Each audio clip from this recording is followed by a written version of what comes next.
შავი ზღვის წყალქვეშა კაბელის პროექტი, რომელიც საქართველოსა და ევროპის ელექტროენერგეტიკულ სისტემებს აკავშირებს, განვითარების ახალ ეტაპზე გადავიდა. რუმინულ ტრანსელექტრიკასა და საქართველოს სახელმწიფო ელექტროსისტემას შორის თანამშრომლობის მემორანდუმი გაფორმდა, რომლის საფუძველზე მხარეები შავი ზღვის ფსკერის გეოტექნიკური, ფინანსური, სამართლებრივი, გარემოსდაცვითი და სოციალური ზემოქმედების კვლევების ჩატარების მიმართულებით ითანამშრომლებენ. შეგახსენებთ, რომ 2025 წლის დეკემბერში შავი ზღვის წყალქვეშა კაბელის პროექტი ევროკავშირისგან PMI სტატუსი მიიღო, რაც პროექტს მთელ რიგ უპირატესობებს ანიჭებს, მათ შორის დაფინანსების ნაწილშიც.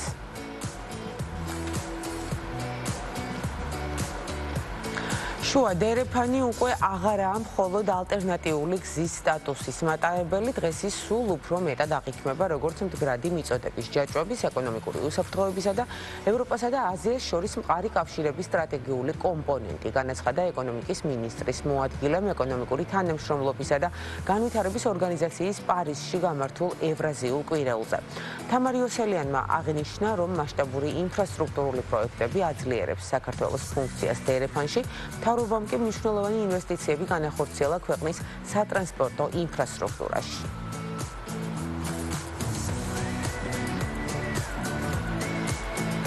დეკემბერში უცხოური ვალუტით გაცემული სასხების საპროცენტო განაკვეთი თითქმის უცვლელად 9%-ზე შეინარჩუნდა, ეროვნული ვალუტით გაცემულ კრედიტებზე საპროცენტო განაკვეთი კი 0,1%-ით 15,4%-მდე გაიზარდა. რაც შეეხება კერძო სექტორის დაკრედიტებას, ეროვნული ბანკის ინფორმაციით, დეკემბერში იურიდიულ პირებზე ეროვნული ვალუტით გაცემული სასხების საპროცენტო განაკვეთი წინა თვესთან შედარებით 0,6%-ით გაიზარდა და 13,2% შეადგინა. ამასთან ეროვნული ვალუტით გაცემული იპოთეკური სასხების საპროცენტო განაკვეთი 12,1%-მდეა შემცირებული. საქართველოს ბერლინში ერთ-ერთ ყველაზე მნიშვნელოვან საერთაშორისო აგრო გამოფენა ფრութ ლოგისტიკაზეა წარმოდგენილი. ღონისძიებაზე თავმოყრილია ხილბოსტნეულის მწარმოებლები, მიწოდებისა და რეალიზაციის სფეროს წამყვანი კომპანიები. წელს გამოფენაში მსოფლიოს სხვადასხვა ქვეყნიდან 2500-ზე მეტი კომპანია მონაწილეობს, აქედან 11 ქართული კომპანიაა, რომელთა ძირითადი ნაწილი ლურჯი მოცვის მწარმოებელია. ღონისძიებაში ქვეყანა მსოფლიოს განვითარების სააგენტოს ორგანიზებით მონაწილეობს, ფორმატი მიზნად ქართული პროდუქციის საექსპორტო ბაზრებზე პოზიციების გამყარებასა და საერთაშორისო პარტნიორების მოძიებას ისახავს. აღნიშნული გამოფენა ბერლინში 6 თებერვლამდე გაგრძელდება.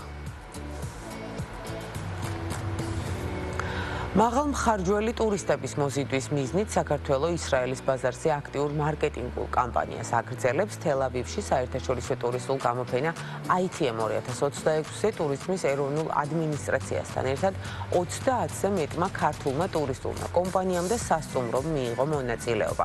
სექტორის წარმომადგენლების შეფასებით, გეოპოლიტიკური გამოწვევების მიუხედავად ისრაელი ერთ-ერთ ყველაზე სტაბილურ და პერსპექტიულ ბაზრად რჩება. ITM იგივე ხმელთაშუა ზღვის საერთაშორისო ტურისტული გამოფენა ახლო აღმოსავლეთის ერთ-ერთ უმსხვილეს ტურისტულ პლატფორმად ითვლება და წელს მას მსოფლიოს 50 ქვეყნიდან 20,000-ზე მეტი ვიზიტორი დაესწრო. სპორტული ბრენდი Nike-ის წინააღმდეგ ამერიკის შეერთებულ შტატებში ოფიციალური გამოძიება დაიწყო. თანასწორობისა და დასაქმების უფლებების ფედერალური კომისია იკვლევს, ჰქონდა თუ არა კომპანიას დისკრიმინაციული პოლიტიკა თეთრკანიან თანამშრომლებზე, კანდიდატებსა და სასწავლო პროგრამების მონაწილეებზე. გამოძიება მოიცავს 2018 წლიდან დღემდე პერიოდს და ფოკუსირებულია დასაქმების, დაწინაურებისა და სამსახურიდან გათავისუფლების პრაქტიკაზე. ექსპერტების შეფასებით გამოძიებამ შესაძლოა გავლენა Nike-ის ბრენდის იმიჯზე, სამუშაო პოლიტიკასა და ფინანსურ შედეგებზე, ვინაიდან კომპანიას მოუწევს HR პრაქტიკების გადახედვა გადაწყვეტილებების უფრო მკაცრი სამართლებრივი კონტროლით. Amazon-ი 16,000 თანამშრომელს ათავისუფლებს, რაც კომპანიის მიერ 3 თვეში მასშტაბური სამუშაო ადგილების შემცირების მეორე რაუნდია.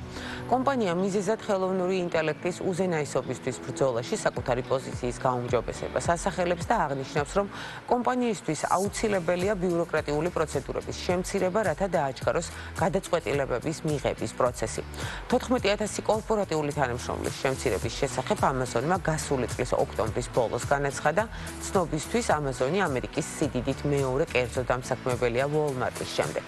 ამერიკის შეერთებული შტატების თანაბარი დასაქმების შესაძლებლობების კომისიაში წარდგენილი 2024 წლის კვლევის თანახმად კი მას 350,000-ზე მეტი კორპორატიული თანამშრომელი ჰყავს.